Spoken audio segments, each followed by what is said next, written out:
যুক্তরাষ্ট্রের দক্ষিণ ও মধ্য এশিয়া সহকারী পররাষ্ট্রমন্ত্রী পল কাপড়ের সঙ্গে বৈঠক করেছেন বিএনপি প্রতিনিধি দল।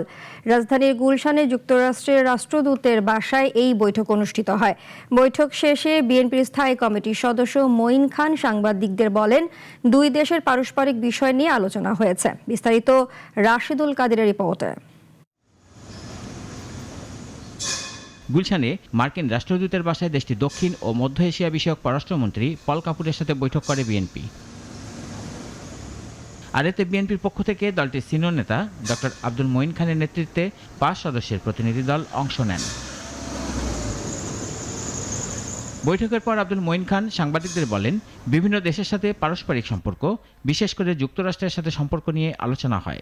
বাংলাদেশে কি হচ্ছে, আমাদের নীতিমালাগুলো কি, আমাদের ভবিষ্যৎ যে কর্মপন্থা সেগুলো কি, এবং বিশ্বের বিভিন্ন দেশের সঙ্গে আমাদের যে পারস্পরিক সম্পর্ক, বিশেষ করে আমেরিকার যুক্তরাষ্ট্রের সঙ্গে আমাদের যে সম্পর্ক, সেসব বিষয় নিয়ে তারা সার্বিক আলোচনায় অংশগ্রহণ করার জন্যই এদেশে এসেছে। মার্কিন যুক্তরাষ্ট্রের সাথে অন্তর্বর্তীকালীন সরকার যে চুক্তি করেছে তাতে বিএনপির সম্মতি ছিল, তা নিয়ে কোনো কথা হয়েছে কিনা এমন প্রশ্নের উত্তরে বিএনপির নেতা তা এড়িয়ে যান। এই বিষয়টি নিয়ে তারা সরকারের সঙ্গে আলোচনা করেছে, কি আলোচনা করেছে সেটা হয়তো সরকার আপনাদের জানিয়েছে এবং তারাও আপনাদের জানাবে। আপনারা জানেন যে আজকের বিশ্বে যে বিভিন্ন ধরনের যে ঘটনা প্রবাহ, সে সমস্ত কিছু সার্বিক বিষয় নিয়ে আমাদের সঙ্গে।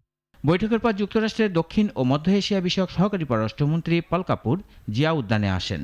সাবেক রাষ্ট্রপতি ও বিএনপির প্রতিষ্ঠাতা জিয়াউর রহমান ও খালেদা জিয়ার সমাধিতে শ্রদ্ধা নিবেদন করেন। রাশেদুল কাদের, নাগরিক, ঢাকা।